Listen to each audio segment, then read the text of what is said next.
All right, I think we're live, and who knows? We might even have somebody jump in on the chat. Guys, this is N4H&H. If you've joined us here, this is a test. Tonight, I'm going to go live at 7:00 p.m. Eastern time, Eastern Standard Time, with Bobby Graves and Wendell Neal, and they're on screen now. Bobby, wave at us, Bobby. Bobby is the net manager for the Hurricane Watch Net.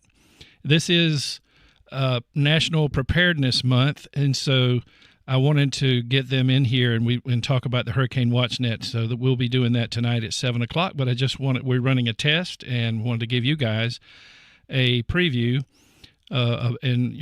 Just to remind you, there is I forget what it's called, but there's something out there on YouTube that tells you we're going to be doing this tonight.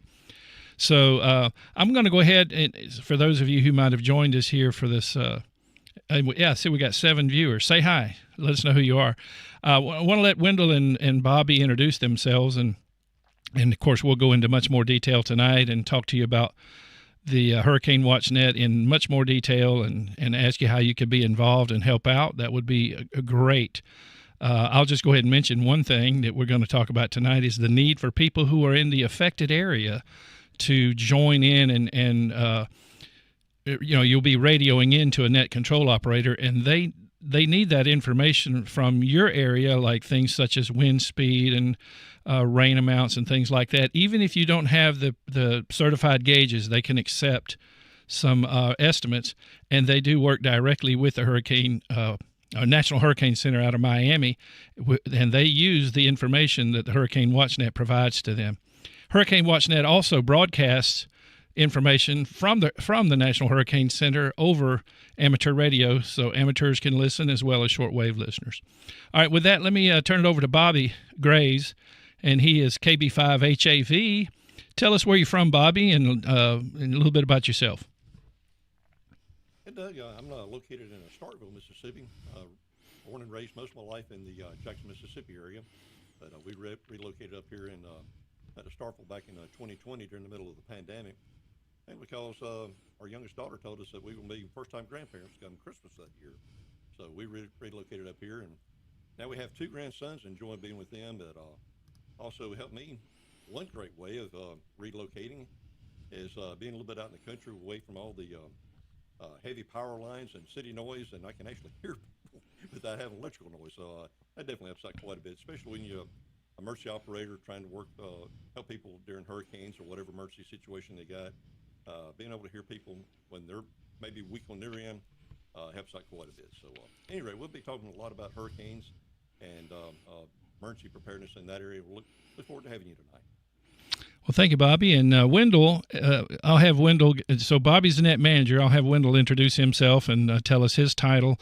I know that Wendell trains some of the new people. In fact, my brother is W4KWM. He's joined the Hurricane Watch Net this year, and Wendell has been training him. So, Wendell, tell us a little bit about yourself and your involvement with the Hurricane Watch Net. Yeah, Wendell Neal, K5WAN. I am in Covington, Georgia. Originally a Georgia native. Spent a lot of time in Ohio and 15 years in Oklahoma. And as everyone knows, Oklahoma is a hotbed for severe weather. So cut a lot of my weather teeth out there in Oklahoma, but glad to be back in Georgia. Been with Hurricane Watch Net for about three and a half years, and I am associate manager as of about a month ago, and trying to make all the net activations that I can. I do work in training some of the new people. We call them probies, some of the probationary members that come on board. And it's a privilege to be associated with what I think are some of the best ham radio operators out there anywhere. Well, excellent. Thank you, Neal. And Neal, you have a background in weather. I think you were a chaser, right? A storm chaser? Yeah, I worked for KOTV Channel 6 out of Tulsa, Oklahoma as one of their storm trackers, and also a part-time producer. I actually would produce some of the morning weather shows if they had a producer that was out. So I actually worked in the studio also. Excellent. So, we have, and we'll get more into Bobby's background tonight during the live broadcast. both of these guys are very, very qualified to do that. But we don't want you to get the wrong impression that you have to have a background in weather to help out with the Hurricane Watch Net, and I'm sure Bobby's going to go into more about that tonight. Everyone who's a licensed amateur, who's licensed to operate in the general class portion of the band can help out, because the Hurricane Watch Net during the daytime is predominantly on 14.325. And in the nighttime, predominantly on 7.268. And I think there's times where you probably have a little bit of overlap, right? You have people on both frequencies. Actually, we've been doing more of operating 40 meters from 7268 around the clock, and actually over about the past 10 years, that's really been our bread and butter, is working 40 meters during the daytime, because during the bottom of that sunspot cycle, 20 meters was just about totally dead. If it hadn't been for 40 meters in our operations there, we might not even have a Hurricane Watch Net today. So, yeah, you know that worked out very good for us. That's an interesting point that you bring up, because I've told my viewers for quite a while now that 40 meters is our anytime band. I call it the 23-hour band because I've stayed up a couple of times for 24 hours to just see how long that band lasts. And you're right, during cycle 24, which was terrible, 40 meters was the reliable band that you could operate day and night. And when I've stayed up all night, I've noticed that 40 meters is operational up until around 4:30ish, and then it comes back in about an hour. So to me, I tell people, if you can only put up one antenna, let it be 40 meters. If you can put only one antenna on your car for one band, let it be 40 meters, and you're covered 23 hours a day. So that's good. And I mean, I know we've had, as we're peaking in sunspot cycle 25, we've had a lot of issues with, oh, hey, Ian. He's saying hi to us. He's from the UK over there. Listen to Hurricane Watch on the web, SDR. Fantastic. Says my volume is a lot louder than Neil and Bobby. Well, that's the kind of stuff I need to know. Thank you there. Try that right there. Oh, and Wendell, you got your audio on? Stan's saying he doesn't hear you. Okay, I do. I've got the audio on. Yes. Okay, Stan, this is the kind of help we need right now, because I don't want to have this happen tonight when we go live in detail. So, Stan, can you hear Wendell now? Talk again, Wendell. Hello, Stan. Thank you for checking in with us today. Good to have you here. Did you hear him, Stan? And I turned my volume down. Let me know if it's okay now.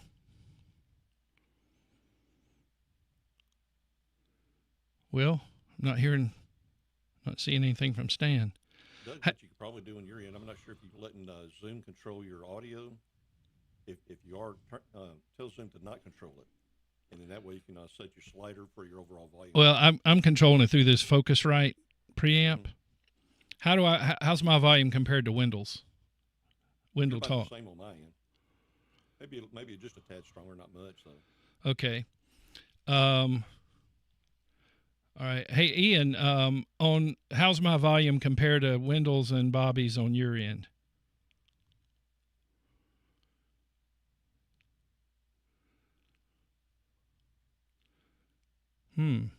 Ian's not answering either. Oh, there we go. Ian said, okay. So, Ian, is it still loud?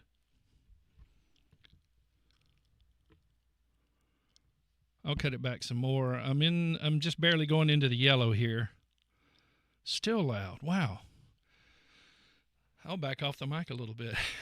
maybe that'll work, because I've got it way, way down on the preamp. Okay, and one other thing I want to ask y'all who are watching is, because I'm bringing them in via Zoom, and I can see both of them very well on Zoom, but here on Streamlabs, which I'm broadcasting on right now, Bobby, the top of his head is cut off, and I'm just wondering if that's the way it's appearing to you guys. So let me know if you can't see the top of Bobby's head. Doug, I can see what you're talking about with Bobby. I mean, I think we would be okay with it, but I see what you're talking. Yeah. I don't know why it's doing that because it looks perfect over on Zoom. But Try a little my chair down. Did it help any doing that? That did help. Yeah, that's much closer. I mean, if you were to tilt your camera up just slightly, I think that would do it. Don't know why Zoom is. Zoom is perfect. It's just the way it's coming through on Streamlabs. Ian, are you seeing Bobby's top of Bobby's head, or is it cut off on yours?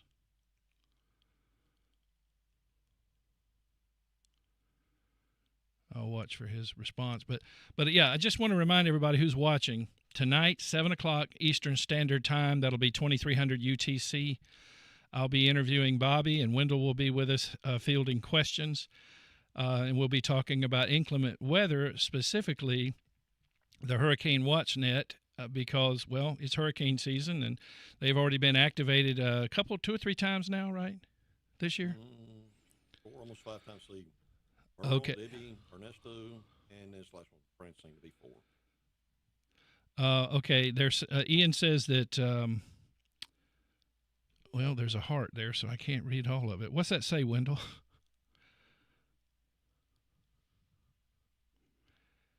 And he says you're. It's like he's sitting too high or something, and his volume is a little bit low. Yeah, volume's kind of low. Can you turn your volume up, Bobby? I got plenty of room. I can go on the volume. Now, how does? Doug, do you have YouTube up on a monitor? No, Okay. no. I'm watching through Streamlabs. And I've actually answered a few things on the chat, so that's working. If you want me to answer, look for questions tonight and bring them out. Yeah. A Okay. little bit louder. Is that? Oh yeah. Too much I think that's good, Bobby. I don't know. Let's see what Ian thinks. Appreciate you guys getting on here and helping us out a little bit. We just wanted to make sure all the wheels were greased and ready to go for tonight.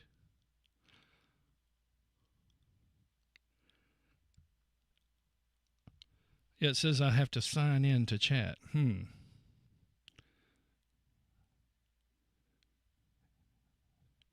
It's offering to open it up in the web browser, so let's see here.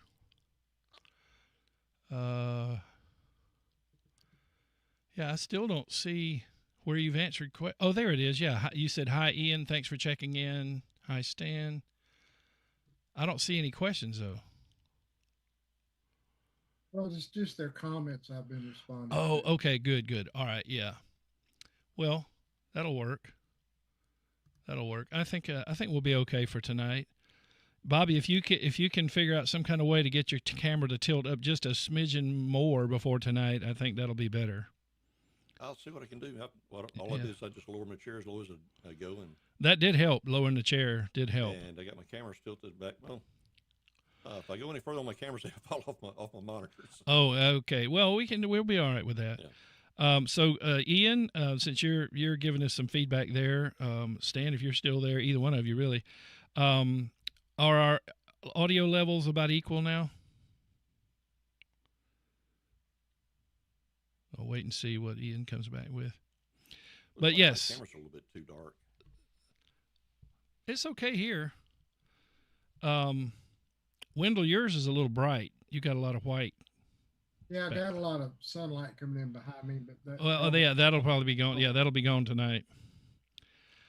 Okay, so let me just remind everybody tonight, 7 o'clock, 2300 UTC. We'll have these two gentlemen on. Wendell will be taking questions via the chat, and Bobby and I will be talking first. I've got a list of questions for him about the Hurricane Watch Net, and a lot of people I'll say this in closing. A lot of people think that the Hurricane Watch Net isn't necessary anymore, but then again, some people think that Skywarn is not necessary anymore. I've had people say, "Oh, why do you need all of that? You got your telephone and the internet," and they don't realize even now how much information is fed to the National Oceanic and Atmospheric Administration and to the National Hurricane Center via ham radio operators reporting, because the National Hurricane Center doesn't have people in every neighborhood, and neither does NOAA. So they rely a lot on ham radio, what they call spotters, and we'll talk about it tonight. Bobby actually was facilitator in putting together a Skywarn net out in his area. So ham radio is very much involved in that. Behind the scenes, people don't know it. If you listen to the NOAA broadcast, sometimes you'll hear them say something about spotter activation. That's what they're referring to, is they ask the ham operators to report in their area, wind speeds, rainfall, hail size, things like that. So we'll get into more detail tonight at 7. And let's see, Ian answered us. Just need you to speak. It's cut Ian off. said just need you to speak around the room to be sure. So I think he wants to compare our audio. So Yeah, thanks go ahead. for being here with us, Ian. Appreciate your feedback. And here is my audio sample. Going to throw it up to Bobby.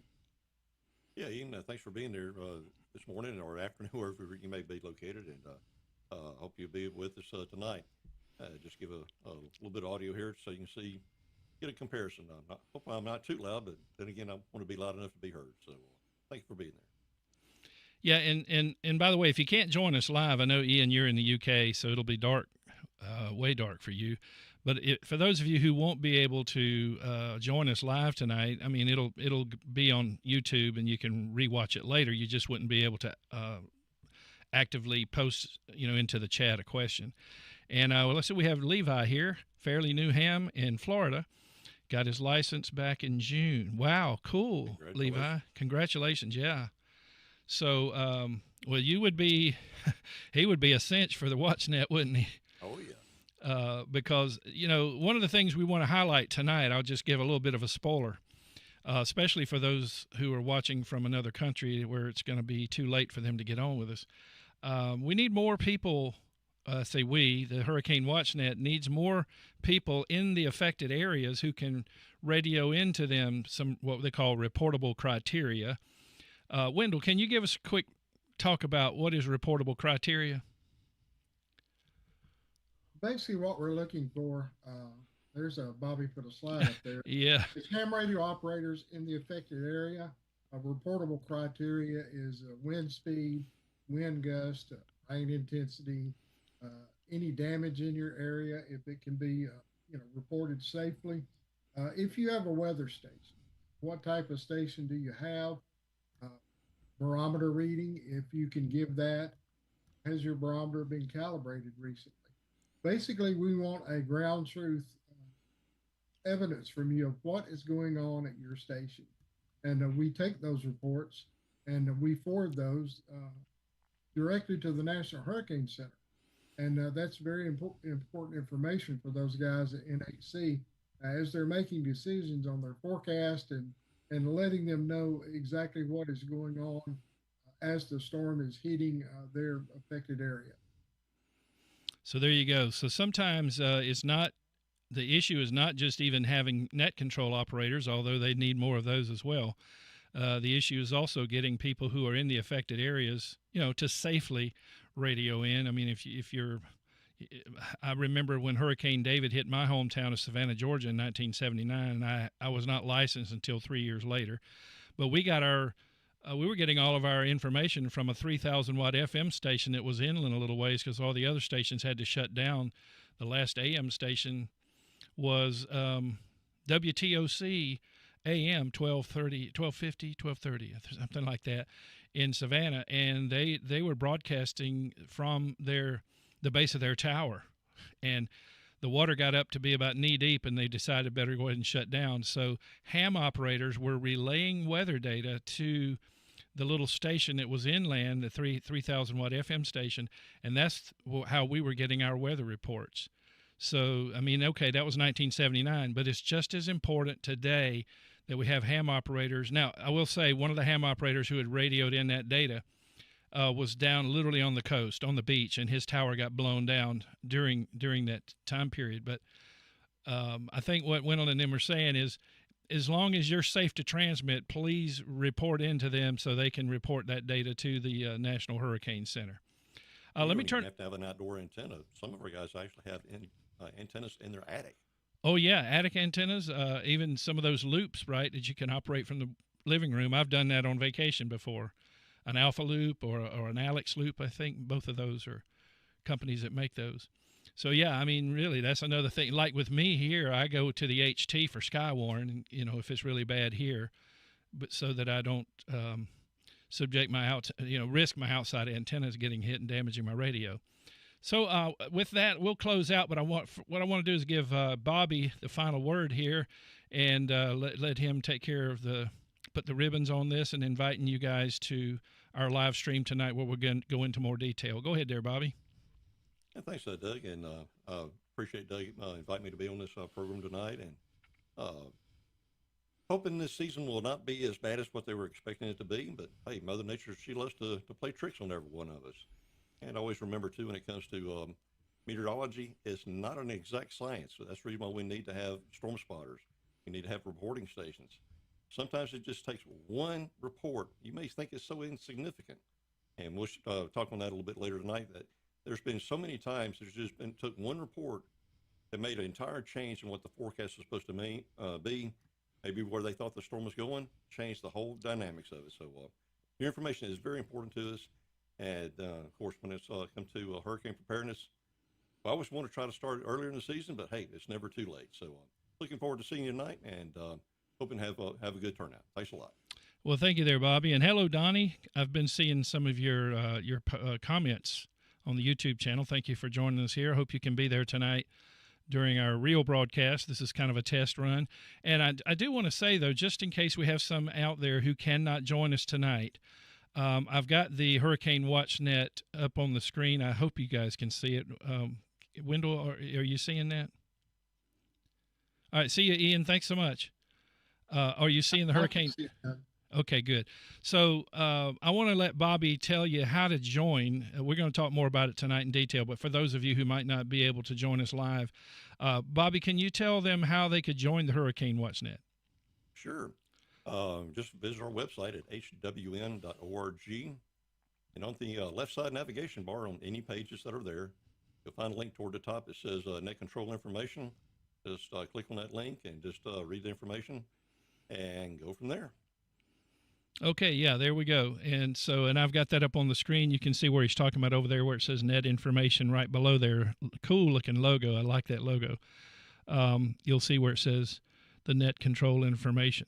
So, they're hoping to gather more people that can serve as net control operators. I mean, even Wendell told me this earlier. Sometimes he just needs enough of a break to get a drink of water, go to the bathroom. So sometimes if you can just take over for 1 hour, it's a big help to them. So hope you'll consider doing that. All right, thanks, guys, for joining us, and we'll be back together again tonight at 7 o'clock p.m. Eastern Standard Time, 2300 UTC. Bye-bye now.